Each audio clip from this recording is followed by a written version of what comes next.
Calling our meeting to order at 5:32 p.m. Let us pray together. Father, we come now asking that your grace and mercy will continue to abide with us. Ask that you would allow a spirit of peace to be in our meeting today. May we be filled with your spirit so that we can have your thoughts and be guided by your wisdom as we make decisions for our city today. Lord, we pray now in the midst of what is coming to be a storm, that you will protect us. We pray that you will keep it in the Gulf and that no one on the east or west of us, north or even south, will be impacted by this storm.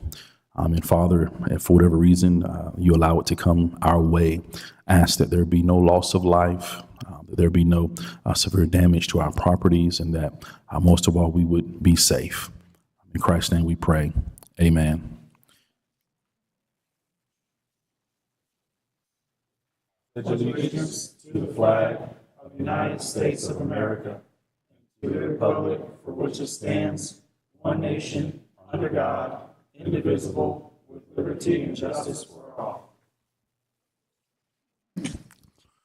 On yesterday, the governor declared a state of emergency, and so as a commission, we would need to pass a resolution for our own local state of emergency.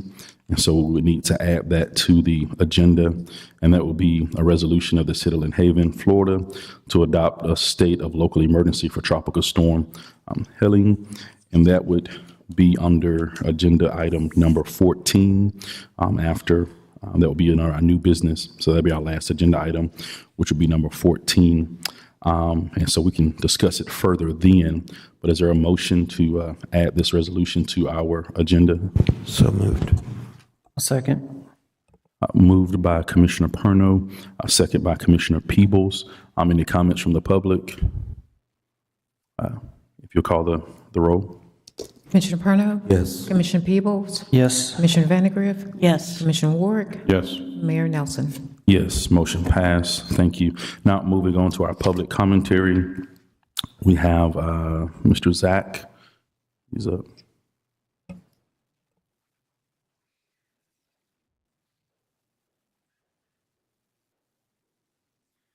Zach Detweiler, Harvard Boulevard. Good evening, everybody. You should have received my email last week inquiring as to the Grease Pro development that's going on at 390 and Harvard Boulevard. I know we've discussed it before, so I won't go into too many of the particulars previous to this.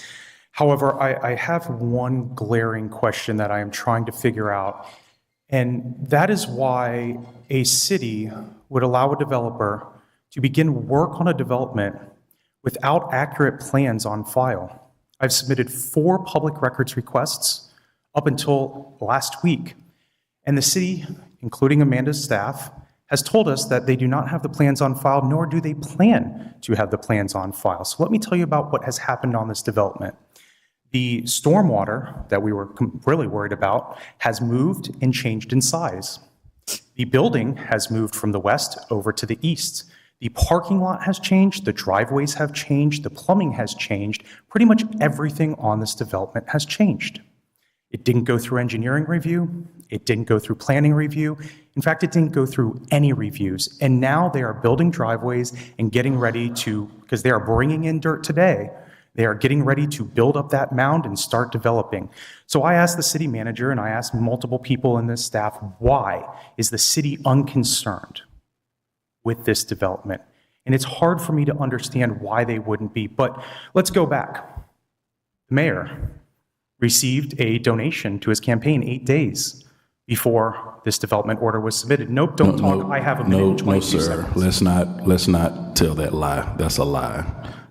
She has receipts. Don't worry. Previously, you said that donation was given. Can we please pause that? No, we can't, because you're lying, and we're not gonna do that. So you are taking up my time right now. Previously, you stated that You are taking I up my received time a right now. donation. So you are taking up my time right now. No, sir. You are taking up my time You can right now. give up your So time. you are taking up my time right Sir, now. we're not gonna lie. So you can give up your time, or you can continue and tell the truth. So you can I continue. did. You received a campaign donation from Mr. James Aaron Lovett on February the 16th, and the development order was submitted on February the 24th. Previously, you stated that I signed the development order 8 days later. No, I said they submitted it, and that was. You said signed it, but go ahead. Okay. So I would like to know why the city is unconcerned with a development that's being built where drainage is at stake, where other things are at stake. The county has confirmed that they would require a resubmittal of the development order. Most of the cities in this area have confirmed that they would require a resubmittal. I reached out to the AICP, which is the accreditation board for planning, and they said that they typically would require a resubmittal. So why is the planning manager here not going to do that? And the only reason I can figure, well, I think we already stated it. Thank you. Martha, Harvard Boulevard. Martha Greason. Okay. Faye Owens.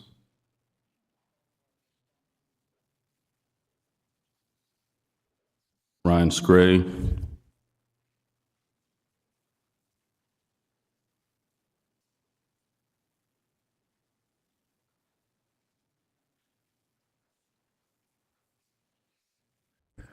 Thank you, Mayor. So a few things I wanted to cover. Item 13, I know you guys will go over it later, but I don't need another separate 3 minutes. So on the chapter 10 for the animals, somebody recently asked me about, the ordinances related to loose dogs and things like that.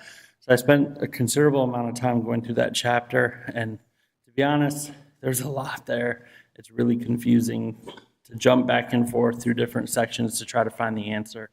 I know you guys are doing a preliminary reading or whatever on it, but if there's a way to condense that down a little bit, that would be appreciated. It's hard for the general public to follow and understand what's in that chapter.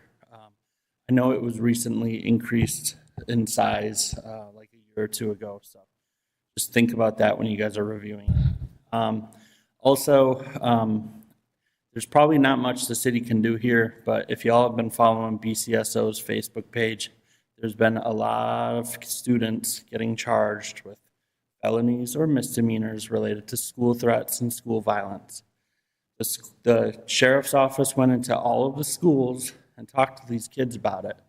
Now, I think most of the people in this room right now are probably at least 25 or 30 or older, so we all grew up in a different time than these kids are. But something got to be done, so I don't know if he can do, I'm sure it's just a talking point, but some kind of school safety resolution or something, but it really comes down to the parents. I mean, parents got to know what's going on with their kids' lives. All of these incidents, I've been talking to my daughter about them. Her mom and stepdad are talking to her about them. Something's got to be done because it can't just be reliant on just the school system and the school board to deal with this issue. This issue extends into every home within this county. Even if you think it's not your issue, it is your issue because you live here. Mental health and goes right along with it. There needs to be a more focus on that. Like, why are kids thinking that it's okay to do this? And then the only other thing I wanted to kind of comment on is, train of thought, I should have went in the other order, so I would have remembered it. I can't remember it, so I'll just leave it at that, but thank you. Thank you. Roberta from Derby.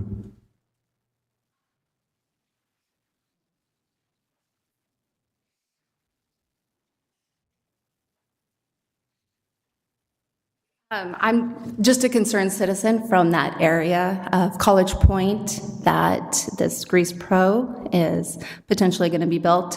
Ms. Vandergrift, I know that you have extended family that live in that area, and you know how well it floods. I've personally lost 3 vehicles due to the flooding in that area. So it is a huge concern for that community. So I hope that you guys take that in consideration. It's a residential area.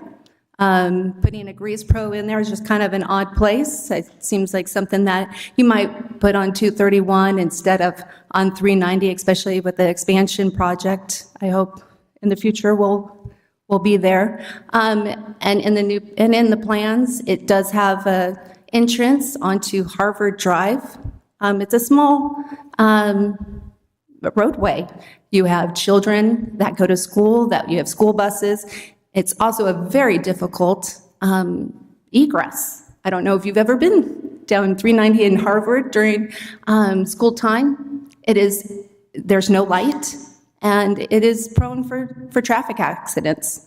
So I hope that you guys take that in consideration. I hope that you realize that there's a community there that is really hurting, and we have a storm coming, and I'm personally worried about my own house.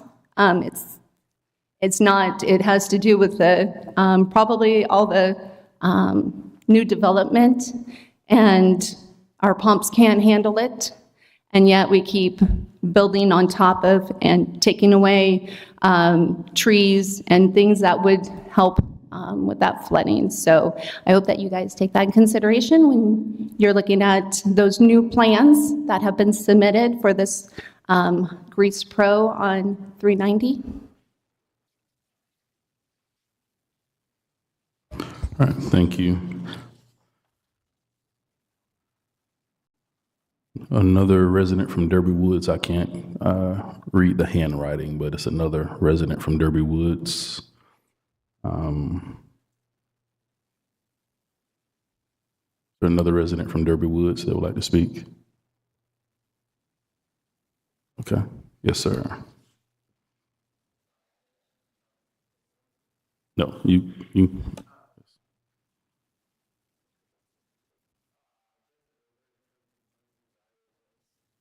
Lynn Haven, Florida. Not technically Lynn Haven. Sorry if you can't hear me. Because I'm a county resident, I technically can't vote for you guys.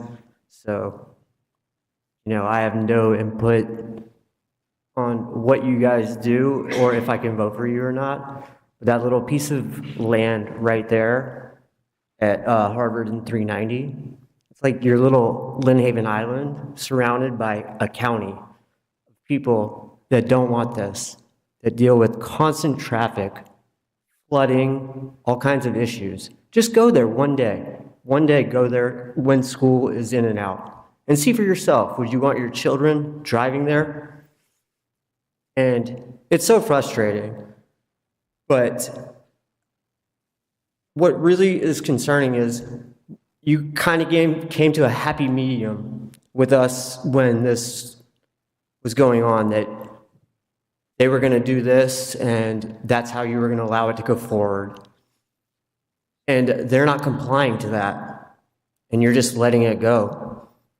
It's really like, do the right thing, man. Stop lying. That's all I got to say. Thank you. Mr. David Switzer.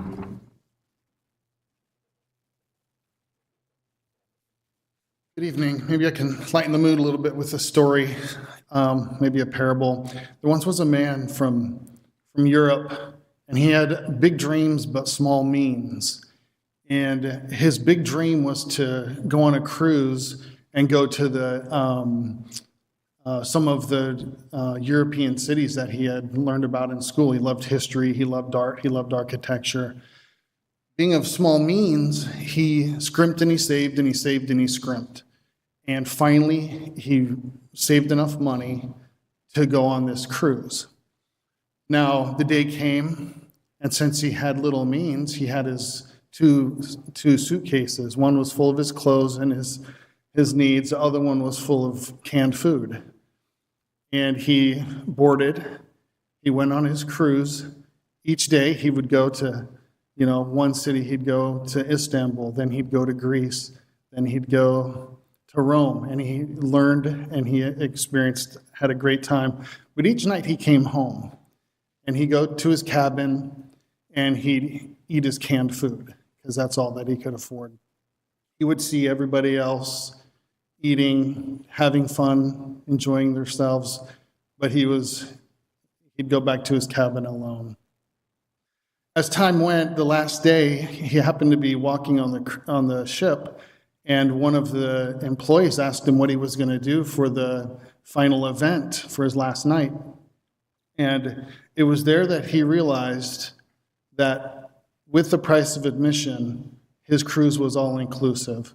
So while he was eating canned corn, he could have been living much higher, eating at the buffet, enjoying all the shows that he had missed out on. So I'm not going to tell you why I tell you this story about this man who was living below his means, but I'll guide your mind. When I was 10 years ago, I was a volunteer at an organization, a nonprofit organization. I worked with a guy who I thought was a great leader. And he said, he told me, he said, David, you know, you can tell what kind of a leader you are by the people who you piss off. If you're pissing off the people who are always there complaining, and no matter what you do, you know, you did it wrong, then to compound that, if you're pissing off the people, let's just say metaphorically, you're pissing off the grandma who's getting up off of her front porch rocker and putting her needles for knitting down, then that's a whole nother story. So I'll leave you with that, and I appreciate the time. Thank you. Mr. Walker.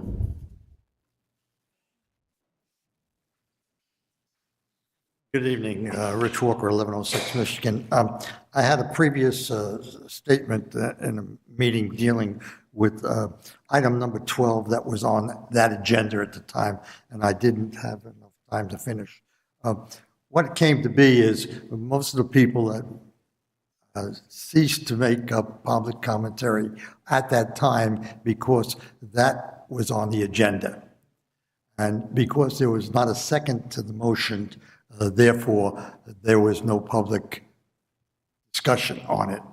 I think that was a fallacy and bad. It didn't allow all those people that came to that meeting to discuss the issue. We're not able to do it. I would like to bring a point to you.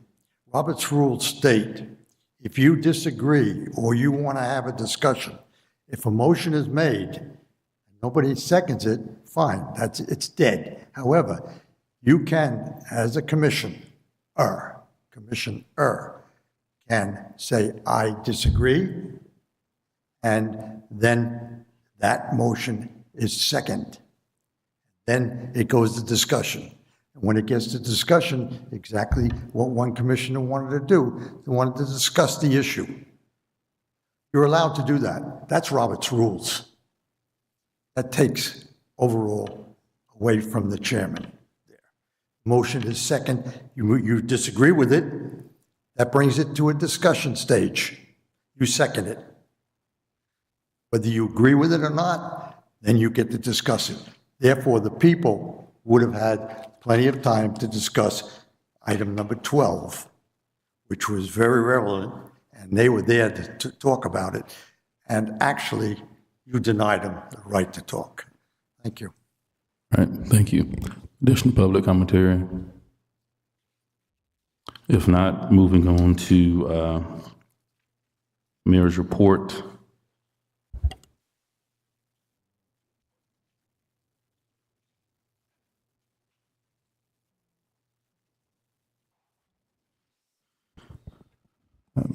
In regards to the city's response regarding some questions with the Grease Pro development that will be responded to during the city manager's report.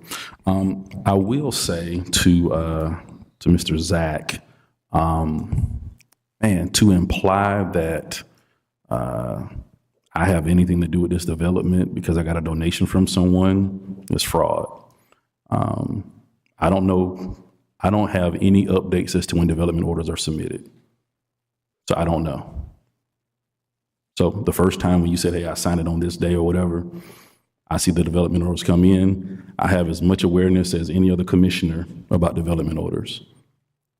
Prior to that donation, when I received that donation, nothing was said to me from Aaron Love or anyone in his party about, hey, we're getting ready to put a Grease Pro on 390 and we want to support the mayor so we can do it.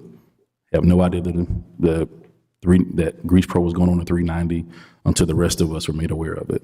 So please don't imply that I'm that I'm doing something like that. I know whatever you got your public records request, sure, fine. But no, I have no idea about it. I don't get any updates. We get development orders all the time. I don't get any updates about it. As much as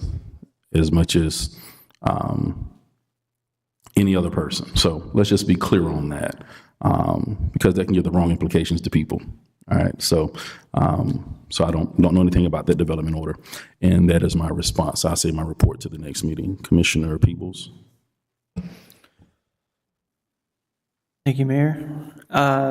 Just wanted to say to keep an eye out on the city's Facebook page or my Facebook page. I'll do my best to update, but there has been quite a few updates as things have come on with the storm. My opinion is that Facebook is the easiest way to get those updates. So please keep an eye on the Facebook, the city website, because there's been, I'll give an example.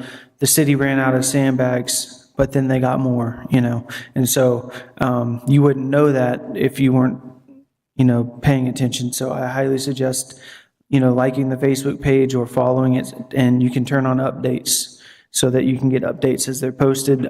That's really important during a storm. Another thing I wanted to point out, just some lessons learned in the past and with what I do for a living. You're going to hear all these different apps you should download on your phone because of the storm coming and how you can communicate.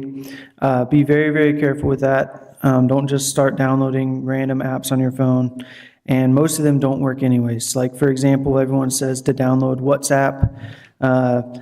WhatsApp takes internet. So if you lose internet, it's not going to work anyways. So just do your research on things like that and make sure that if you're downloading something to be updated on the storm and things like that, there are bad people out there that will take advantage of you. So please do your research on that. This past week, I had the honor of going to Washington, D.C. It's always great to see the great history there. I highly suggest if you ever get a chance to go up there, please do. Almost everything up there, other than the travel, is free. So the Smithsonian museums are free. You can go see the Washington Monument, Lincoln Memorial, all that stuff is free. All it costs is, I guess, the food to fuel your body to walk there. You will do a lot of walking. I think I average 21,000 steps a day. But that being said, highly suggested if you haven't been. It's a great experience for anyone if you can make it up there. Final thing is please continue to email me like you've been doing. It does not go unnoticed. I obviously keep a mental note of all the emails, and it really helps me to get a pulse on what's going on within the community or Facebook message, wherever. I really do appreciate it. Please keep those coming. And that's all I have for now. All right. Thank you, Commissioner Perno.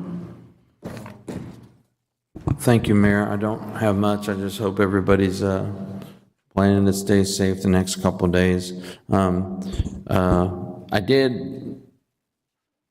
I hope we have a good response for everybody. As this Grease Pro thing that we had the big workshop about and whatnot.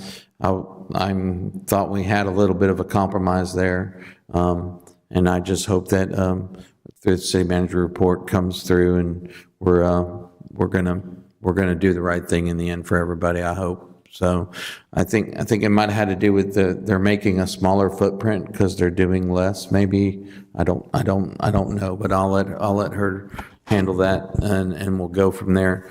But I did get an email from a citizen that we had talked about in our pre-meeting from the Connecticut Avenue, 1301, 1303, and I reached out to the gentleman last night, and he just happened to be where I could get to him, and we talked. And Mr. Clubs, I think I saw him here, but there he is, yeah.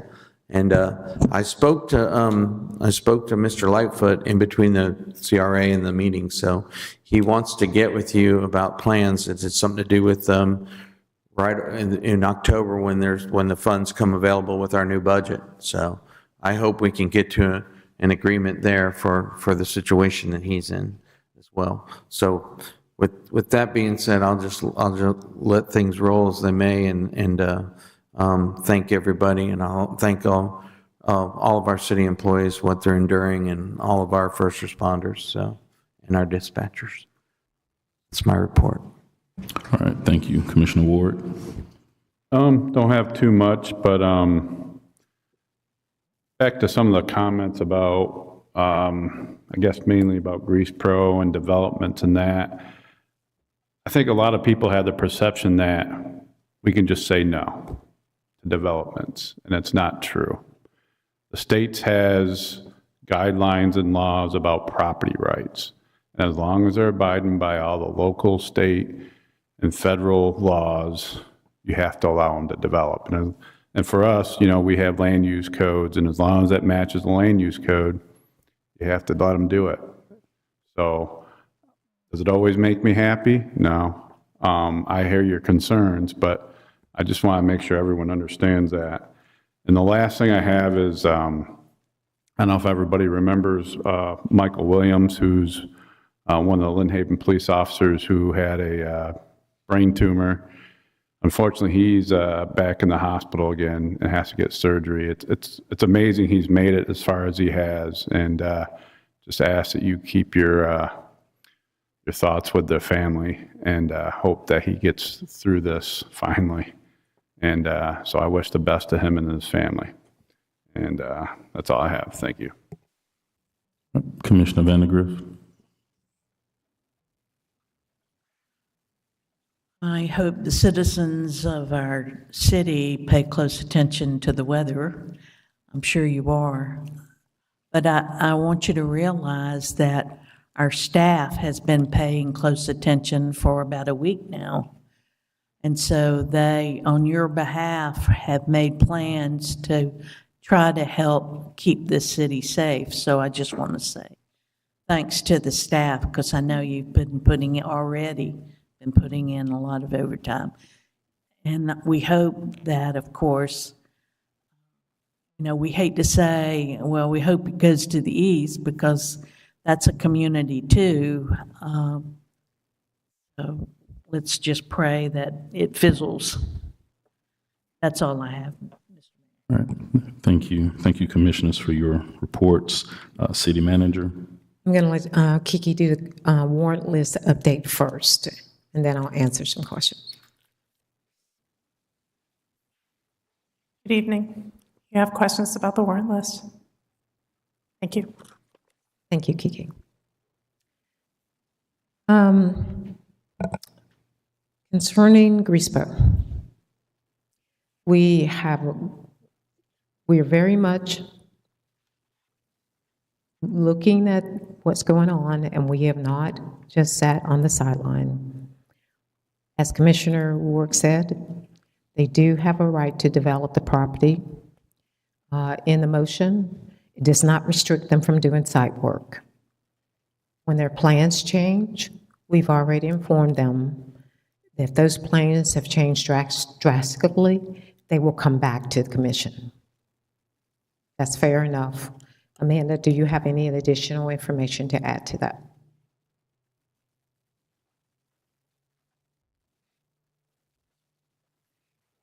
I think the only thing that I would like to add is that as soon as we saw machinery had gone onto that site, we reached out to the engineer, the developer's engineer.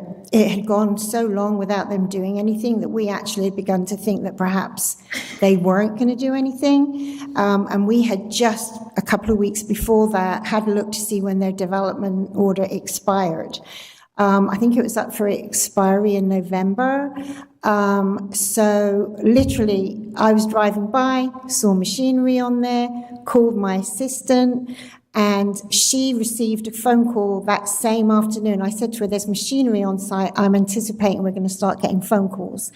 We got a phone call from a woman at that time. She was asking whether we'd had anything submitted, and we had not had anything submitted. We reached out to the engineer, and the engineer told us that they had been going through getting their FDOT permits. They had redesigned the site, but they had to submit those plans to FDOT for the FDOT permit and the county permits. And so they were waiting on that approval before they brought it back to us. In the meantime, just that day, the owner wanted to start putting driveways in. And that next day, we received the site plans for review. When we saw them and we realized, yes, they have taken off the building because they were actually given a development order.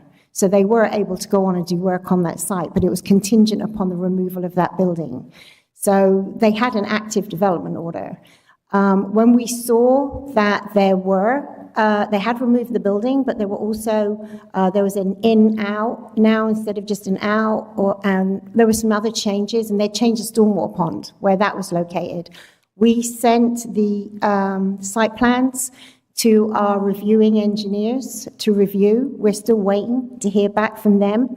And we have given out, well, we've also compiled our comments after reviewing those site plans, which are waiting on the comments from the engineer. And once we get them, we will be submitting them to the developer's engineer. In the meantime, they know that they are not allowed to dig out any stormwater ponds or anything like that. They can just do prep work and they can put in the driveways. Oh, and concerning the public records requests, I was forwarded emails that had as a title public records request, but there was no actual public records request. Nobody asked me to give them any site plans or anything that had been submitted after a certain date. There was just dialogue, text, and questions. Thank you. All right. Are there any additional questions for Ms. Amanda? Yeah, I just had one question. So, I know we approved the development order, but if they decide to change anything on the development order, it has to come back to the commission for approval, right? It is coming back to you. It's an amended development order. But it's just a general question, not just necessarily Grease Pro, but in general, whenever we approve a development order, and if they make any changes to that development order, it has to come back to the commission, correct? Yeah. Yeah. Okay, thank you. Exactly right. Thank you. So just to confirm, that it will be coming back? Yes, and we've already informed them that it will be coming back. Yeah. Okay. Hey. We have had many budget meetings and many storm meetings. We have been doing this now for a couple of days, as Commissioner Vandegrift said, working on storm. I commend staff working night and day to get ditches cleaned out, be in touch with FDOT about many of the ditches and pipes that belong to them, getting those cleaned out. Our guys have been working very hard day and night to prepare for this storm, because we know it's veering to the east, but we all have in our minds about Hurricane Michael. And so we have to be diligent until this storm actually hits where it needs to. And so we'll talk a little bit about that in the last item, and tell you some of the things that we're doing with this storm. I just wanted to keep top of mind that the old City Hall clock is scheduled to arrive in October, and then that's like a 3-month process to put all of that together. It will be high bells and whistles for the old City Hall, and I think you'll really like it. One thing, actually, our Girl Scouts were building 15 birdhouses along the rails to trails, which was really nice. And then Art in the Park is November the 1st from 3 to 5 at Sheffield Park, and hopefully we can have a really great time. And lastly, before we go into our workshop, I just want to welcome our new fire chief, Mark Johnson. He comes from Fort Pierce, and he has extensive background in as being chief and just emergency services, and always he came here actually to help us to get through the storm, and we commend him and thank him very much for being here. So thank you so very much, Chief, for being here. And then, again, just keep in touch with our Facebook, but we have set up some other things in terms of communicating with the staff, which is a email that we're going to ask you to use, and it's specifically for flooding concerns that we know we're going to get some rain, and we can only mitigate it as much as we can during this time. But if there are questions or concerns or major issues, please email those to storm@cityoflynnhaven.com. That way, we will have several people working to get answers, because it's very difficult to try to hit everything on Facebook. But if you send an email, we surely will respond to that email. And we also are still continuing to work on the stuck meters. Chris and those guys are doing a great job of getting stuck meters unstuck and making sure everything is working properly. We're going to go on and just, Kiki's going to come up and see if there are any final questions for the budget workshop, and then move on from there. Good evening. Do you have any additional questions from the last review? No questions from me. Hold on, we might have some from the public. Any questions from the public in regards to the proposed budget for fiscal year 2024, 2025? Any additional questions from the commission? All right, thank you. Okay. All right, any updates from the city attorney? Report. All right, moving on to our public hearing.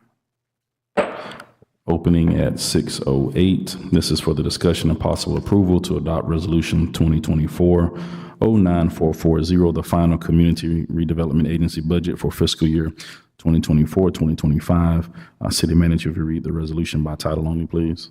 Resolution number 2024-09-440, a resolution of the City of Lynn Haven, of Bay County, Florida, adopting the final Community Redevelopment Agency budget for fiscal year 2024-2025, providing for an effective date. All right, are there any comments from the public regarding the budget for the CRA?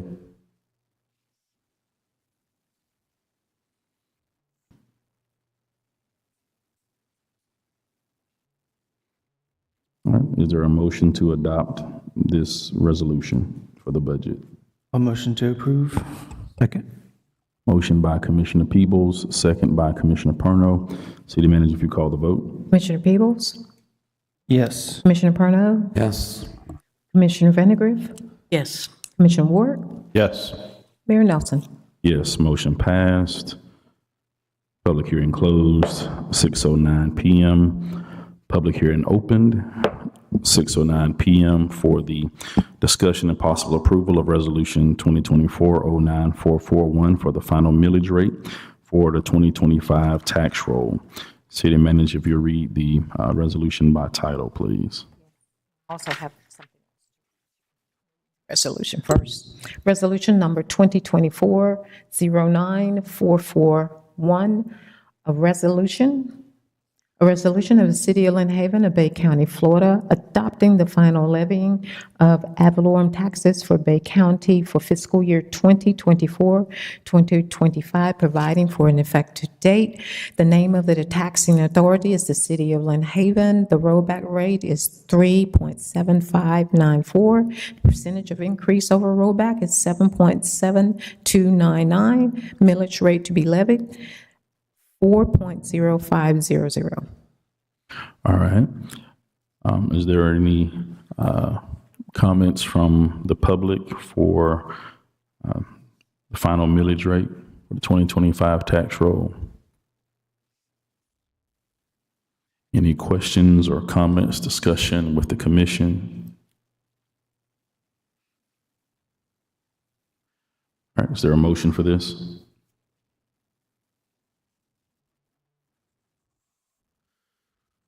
I'd like to make a motion that we approve the final budget.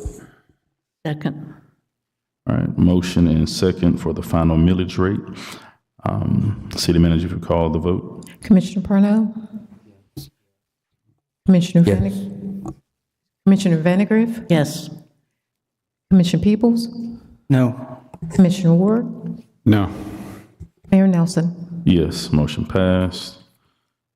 Discussion and possible approval to adopt Resolution 402024094442, final general fund and enterprise fund budget for fiscal year 2025.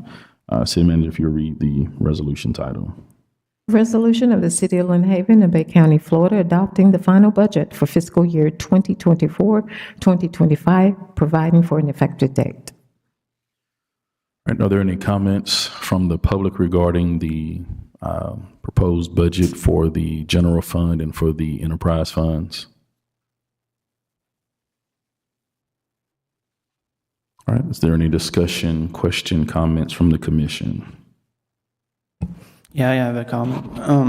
I just want to say that going back over and looking at the budget, I know I just voted no on the millage rate, but it did pass, and based on our last meeting being 3 votes, I knew there was a possibility, and so that it'd be approved. And I just wanted to say that with the millage rate that we now have at 4.05, I think that Kiki and the staff really did do an excellent job of making a budget within the millage rate. So great job on it. I am excited to see what the city can do with the budget.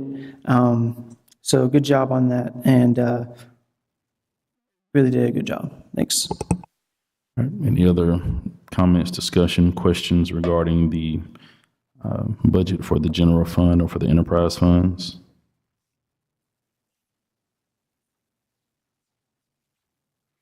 All right, is there a motion for this? I'll motion to approve. Second. All right, motion by Commissioner Peebles, second by Commissioner Perno. City Manager, if you call the vote. Commissioner Peebles? Yes. Commissioner Perno? Yes. Commissioner Vandegrift? Yes. Commissioner Ward? Yes. Mayor Nelson? Motion passed. Public hearing closed at 6:13 p.m. Consent agenda, approval of minutes for 9/11/24. Is there a motion for this? I'll motion to approve. Second. All right, motion and second. Motion by Commissioner Peebles, second by Commissioner Perno. City Manager, if you call the vote. Commissioner Peebles? Yes. Commissioner Perno? Commissioner Vandegrift? Yes. Commissioner Ward? Yes. Mayor Nelson? Yes, motion passed. New business, discussion and possible approval of request for development order, Meadows Run subdivision, parcel number 11352-010-000. Ms. Amanda? Thank you. This is an application for a development order for Meadows Run subdivision. It's also a quasi-judicial public hearing. Do you swear or affirm the testimony you'll give tonight is the truth and nothing but the truth? I do. The applicant is Southern Coastal Homes Incorporated, the owner also Southern Coastal Homes. The agent was John Lewis. We actually have the project engineer, Chris Short from Dewberry Engineers, here tonight representing the owner, if you have any questions for him. And the reviewing engineer in this case was Doug Crook from Panhandle Engineering. The parcel number is 11352-010-000. The location is 2604 Highway 390, and the property is 10 acres in size. The future land use category for this property is low-density residential, which allows for up to 4.99 dwelling units per acre. The existing uses on the site is currently vacant, and the applicant is requesting permission to construct 28 single-family homes. The Planning Commission recommended unanimous approval. There are quite a lot of trees on this site, which will be mitigated for. They are going to try and keep as many as they can. Some of the larger trees will be kept on site, but those that come off will be paid into the mitigation fund. And I believe it's something like 69,000, it's a lot of money, which will be obviously going into the tree fund to be used to replant trees in the city, elsewhere in the city. The greatest number of vehicle trips generated by the project will be during the weekday PM peak hour and the Saturday PM peak hour. Both are an average of 28 trips, which includes trips exiting and trips entering the subdivision. So PM peak hour is usually like 4 to 5 PM, 5 to 6 PM. This shows the site. There's Grants Mills is there on the east, and just to let you know that we have actually had a phone call. We did receive a phone call a few weeks ago from somebody who lives in Grants Mills saying that they were happy that there were single-family homes that were going on that site. This is the layout, the site plan, which was in your packets, showing the layout of the site. And you can't see it very well on here, but you also had the landscape plan included, and also there will be irrigation. Thank you. All right, are there any questions for Ms. Amanda? Are those 28 trips out and 28 trips back, or 28 total? Total. Okay, cool. All right, any other additional questions? And there's side roads, so it's not one entrance in and one entrance out. Back on the other slide. There is one main entrance in and out, which is allowable. We have a rule that if there are 50 homes, then there have to be 2, but for this number of homes. So that was not an exit that I saw. On this side, where is it? Right there, that. I'm trying to see it on here. Here, that little sidewalk. It's like a pedestrian access. This doesn't, there. Yeah. That's like a pedestrian trail kind of access from what I understood. Yes. It's not a vehicle. It's kind of a side question, but when was that rule for 2 after 50 homes implemented? Do you know? It's in the comprehensive plan, and it's in our ULDC. I think it was probably around 1999, 2000-ish. Okay. Yeah, so we'll be reviewing all of those. Cool. Any other questions for Ms. Amanda? Right. Thank you. Are there any comments from the public? Yes, sir, Mr. Scray.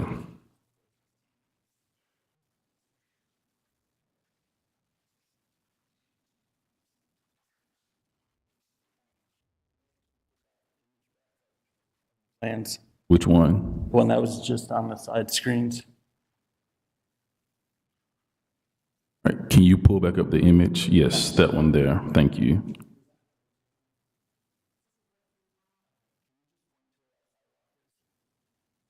Up there? Yeah. So that sidewalk that Commissioner Work pointed out, thank you, Commissioner Work. Okay, perfect, that. So we talk about responsible development. I have no problem with single-family homes, but we talk about responsible development. Developers have rights to come up with plans. I'm not going to dispute that. But this is not a responsibly designed development. You have a road in and out of a neighborhood that already gets traffic, and it's already a tight spot there on 390, traffic in, traffic out. It's just, why are you not putting the main form of egress connecting with Lakeview Terrace where that sidewalk is, to limit the amount of traffic ins and outs to one road instead of 2 that are, maybe, I'm a bad judge of depth. I never played football or anything like that, but let's say 100 yards apart. Like, where's the responsible development aspect in this? You know, I know they have rights to develop. I'm not disputing that. But if the developer would think about the impact on the community and work with you guys to come up with a caveat to redesign these plans and see if they can limit the amount of egress in and out right there on 390 instead of putting 2 community roads right next to each other. I'm pretty sure there's a third one not too far to the east there. Let's try to consolidate stuff. Let's be sensible, logical, responsible. Let's develop smartly, not just, hey, let's make a circle, put a bunch of houses there, and put another road out on the 390. Be smart. Thank you. Any additional comments from the public?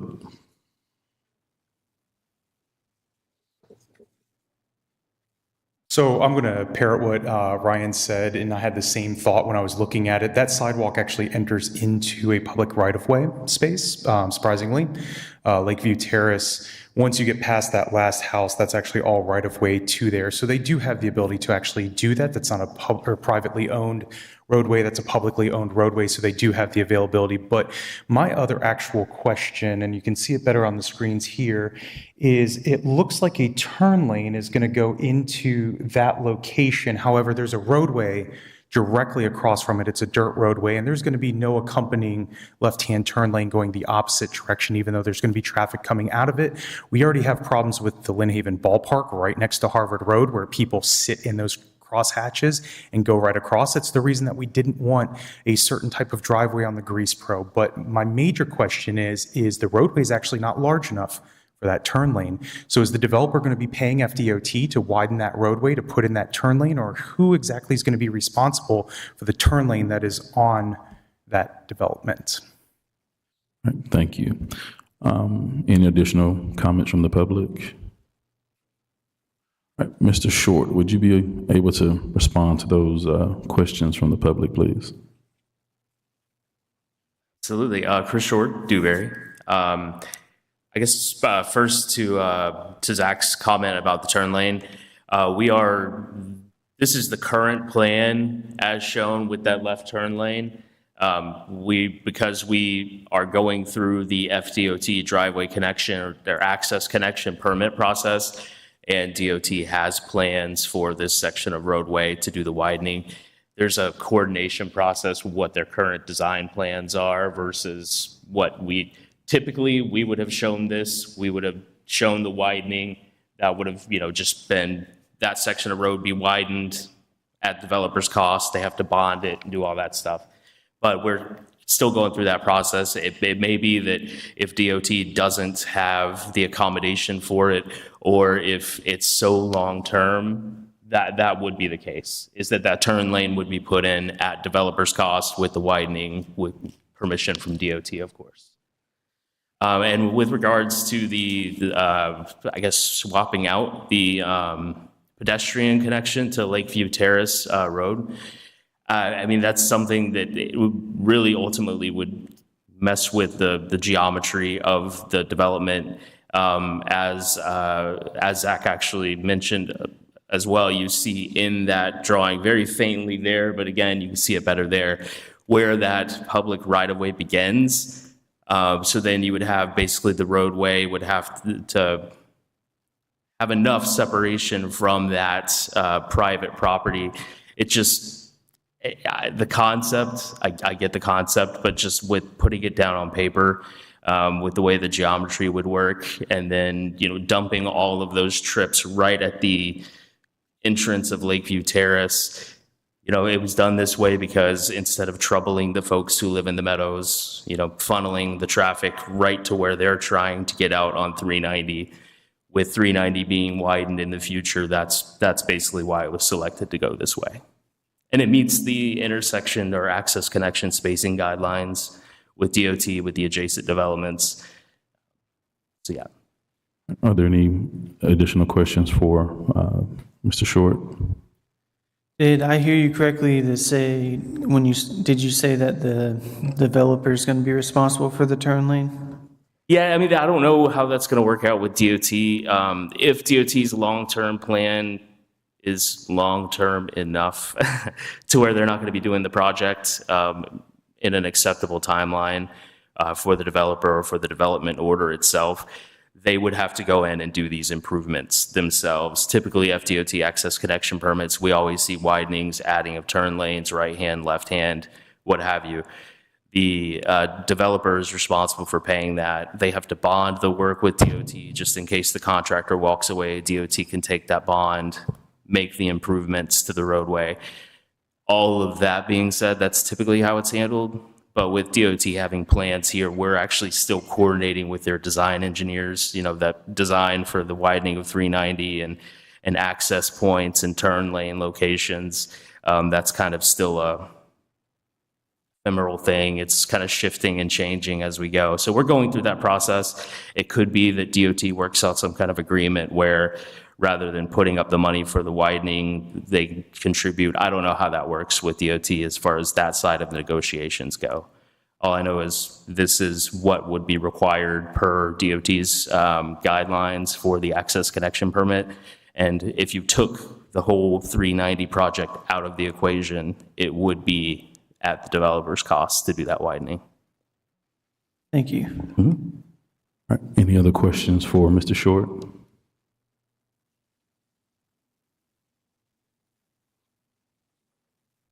So basically what you're saying is there's no chance that we can have a second exit. Per the land development code, it's not required. I know it's not required. And I guess the question would be, and this is just, and I certainly understand your question, is looking at the development. One, we're saying it's not a requirement because it's the land development code. But second, would there be enough distance between those two? Is the development large enough to have an entrance exit on in that same area? Because then that'll be, if we're concerned about putting one entrance already on 390 and then we'll be adding another one, would that, just create more traffic issues? So it's just a thought. I don't know, but just and that's correct. I mean, it's essentially we meet the spacing requirements for DOT access locations, access connections currently. But if you go and try to throw another one on the same frontage of the same property, now DOT, they have a certain requirement based on design, speed of the roads, and proximity of access connection points, and that's something that would potentially be a problem in this case. Right. Any other questions from the commission? I see a question on your face, Commissioner Ward. So yeah, something I just never thought of that Ryan brought up, and I don't know how much that Lakeview Terrace traffic, I don't know if it backs up there. Is there a lot of traffic there? Is it not a lot of traffic? Well, not just the 390, I'm talking actually on Lakeview Terrace there, people coming out of the neighborhood.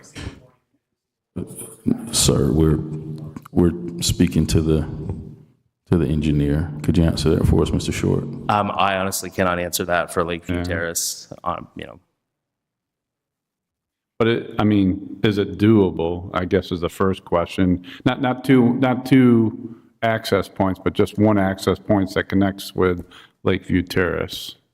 Well, and I'm again just from Zach's response that he just provided. The Lakeview Terrace, he says it does back up. I cannot confirm that honestly, but I could just. It would be problematic to take the traffic from one development. Yes, that's public right of way, but if traffic already backs up on Lakeview Terrace for people trying to exit onto 390 and then take traffic from an adjacent development and dump it right there where they're already trying to get out, even though it's public right of way, I think that potentially could cause more problems. So just to add to that, I'm looking at, if you look at, let's say you're going, I'll just walk up and touch it. Right. That's really where the entrance would have to be because there's already houses. So if you were to put the second entrance right there, it really wouldn't be much different than if you had a turn lane on 390 because you're just going to be turning and then turning. So the traffic would still be backing up on 390 coming in there. The only way it would help is if people were coming in from the opposite way, which they probably wouldn't be doing anyways because those are already homes.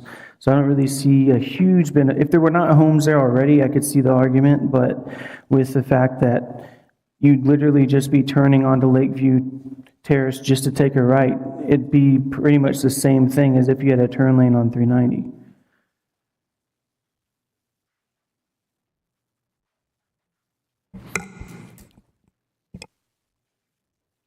I guess original question, is it doable? Legally, it's problematic because the owner of that property in between Lakeview Terrace and this property is not an applicant to this. So they'd have to get approval from the owner of the other property. And if you take the action, if you were to make a condition of secondary access, you have a takings problem you also need to address. Okay. Because that owner did not consent or volunteer to that joint access. Okay. From a regulatory standpoint, as you reevaluate your comp plan, you may want to consider incentivizing joint access, shared access, and application. But here, I want to strongly advise you against insisting on shared access. Okay. Thank you. All right, any further discussion? All right, is there a motion for this?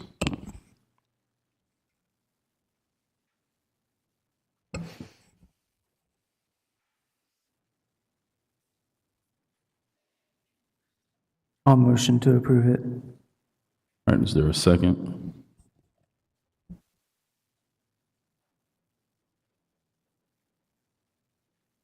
Second.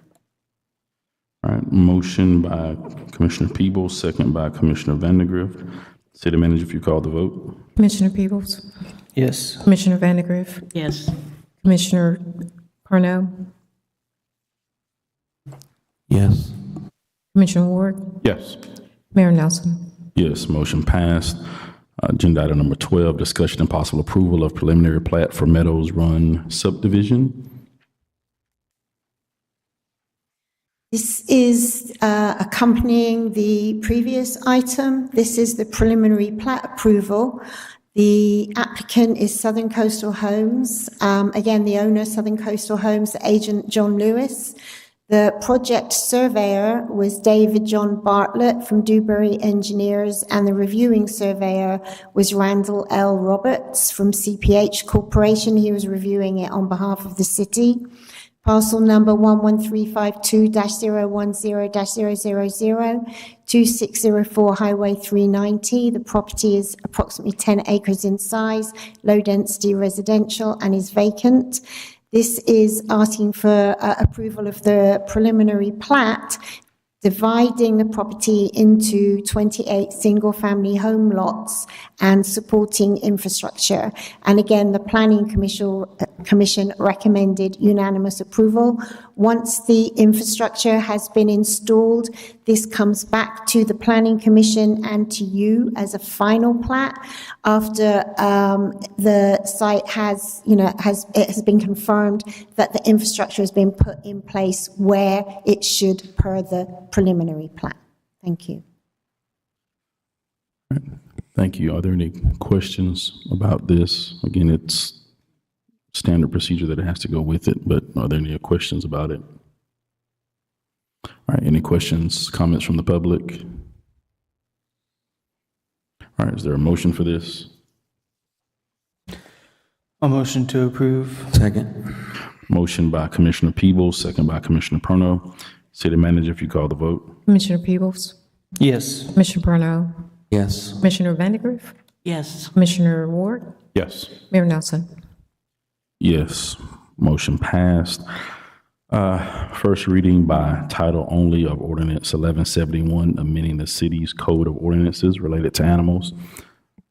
City Attorney, do you have any input on this? This ordinance should reflect all of the changes y'all discussed over the last several months. Yes. So there should not be any surprises in it. I think the only text you haven't seen is a brand-new provision regarding service animals, but it reflects the presentation and comments that Time made. Okay. Mr. Scray, if you could come up, you were saying earlier in your comments that there was some confusion within these ordinances.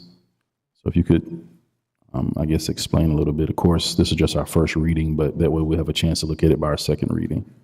So, unfortunately, my phone died, so I can't get to my notes. At this day and age, dead phone, what do you do with your life, right? But going back to the conversation of the person that reached out to me, so loose dogs in the area, and they're like, what can you do? You call animal control. Animal control can only do so much, you know. Are they adequately staffed to go out and chase after every loose dog? Running a community social media group, get a lot of lost dogs or loose dog reports. I myself have stopped and picked up loose dogs and brought them to animal control.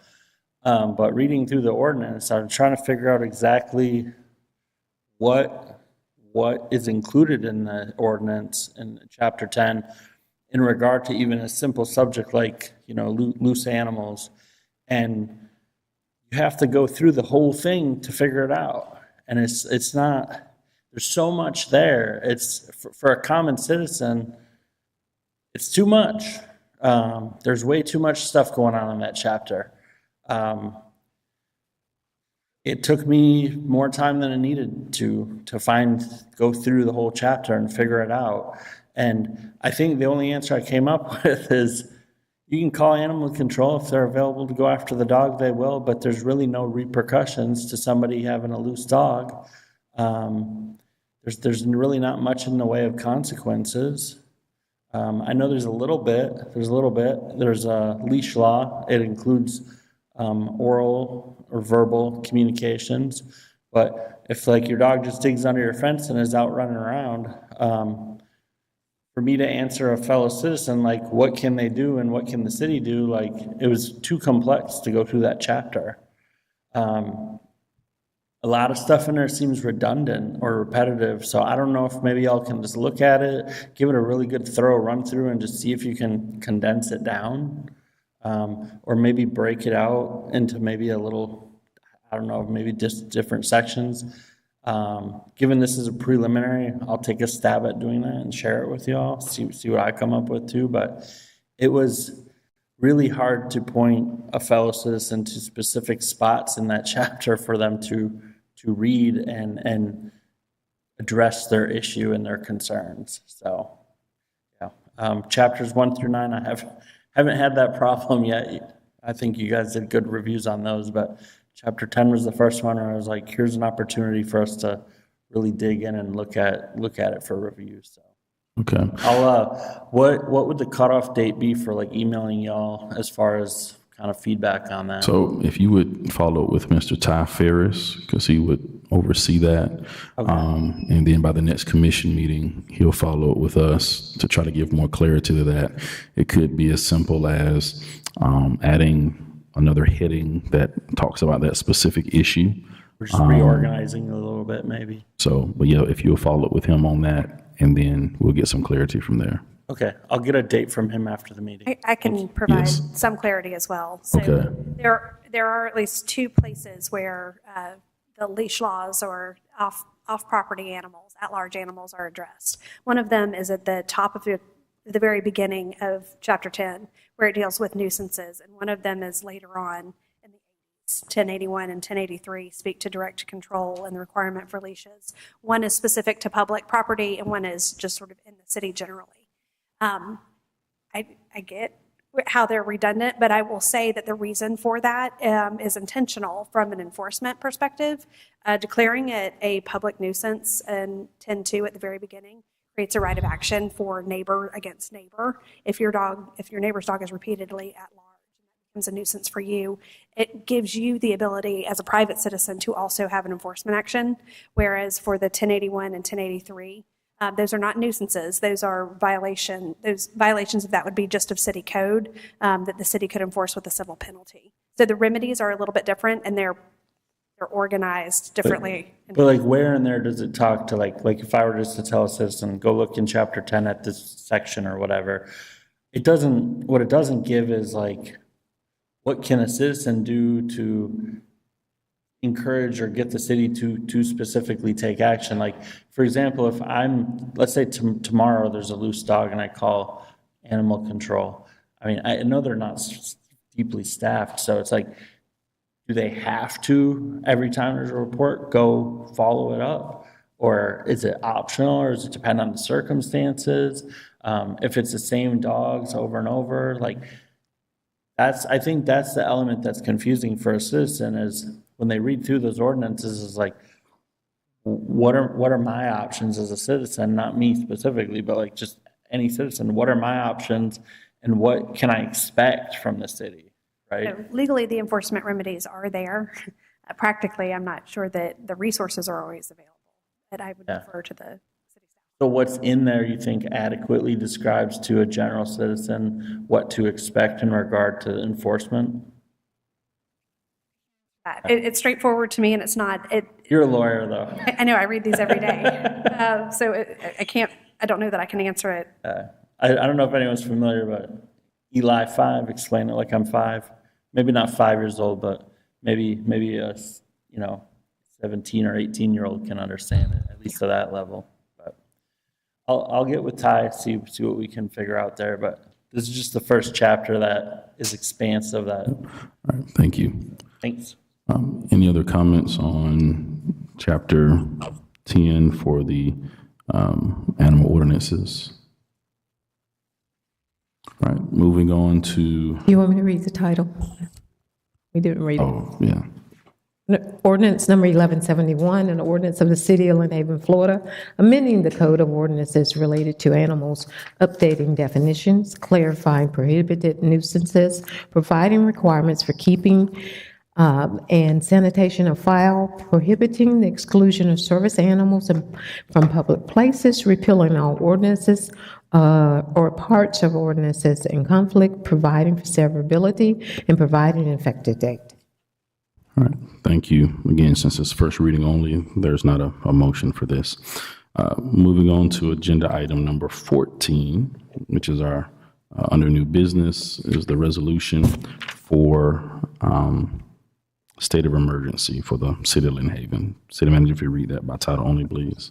Resolution number 2024-09443, a resolution of the City of Lynn Haven, Florida, to adopt a state of local emergency for Tropical Storm Helene. All right.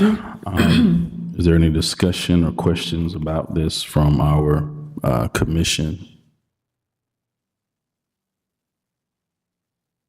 I just want to say, from a personal perspective, this is really important. It helps certain people in certain capacities to be able to prove that there is a local emergency, and it helps with their employment and things like that to prove that there's a reason why they have to do certain things.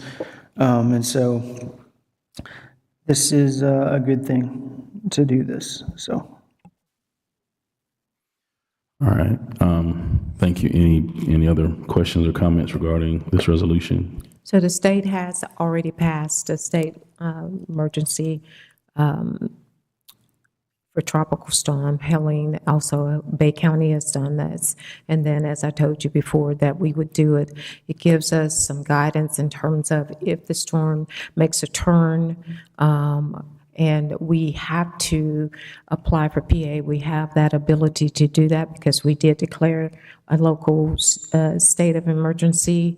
It also helps me to deploy essential personnel that will be available on the day of Thursday. We will have essential personnel here, and then the leadership team, along with some other essential personnel, we will be here 24 hours to monitor things and make sure that the city is safe, that we are solving problems need be, and then be ready to go on that Friday if that is the case.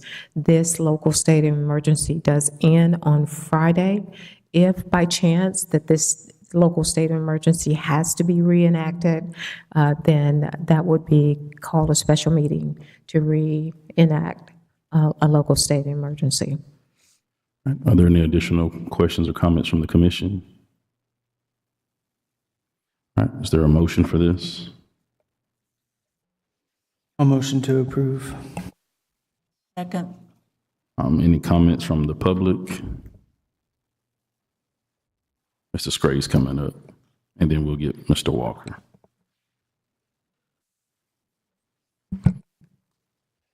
Hey, two things. First, as you said, it expires Friday.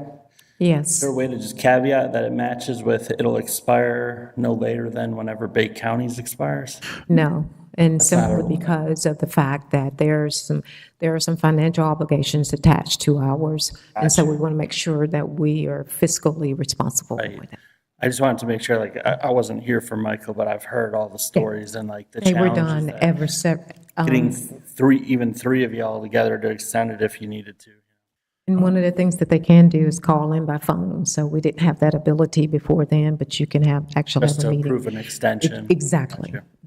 Second thing is, as we saw, not me specifically, but the community saw during Michael was, certain authorities and powers were handed over to the mayor. Is that included automatically, or is that a separate vote? That is in this local state of emergency. Okay, so basically until Friday, Mayor Nelson's in charge. Mhm. Okay, just wanted to clarify that for the community. All right, Mr. Walker. Just a point, we've got a very expensive marquee out there. Can we have that listed as a state emergency and a city emergency on the marquee? We can surely change that, Mr. Walker. And on the website also? Yes, sir. As soon as this was passed, we would do all those things we couldn't do before. Thank you. You're welcome. Any additional questions? All right, there's been a motion by Commissioner Peebles, second by Commissioner Vandegrift. City Manager, if you call the vote. Commissioner Peebles? Yes. Commissioner Vandegrift? Commissioner Ward? Yes. Commissioner Perno? Yes. Mayor Nelson? Yes, motion passed. Have a good evening. Stay safe.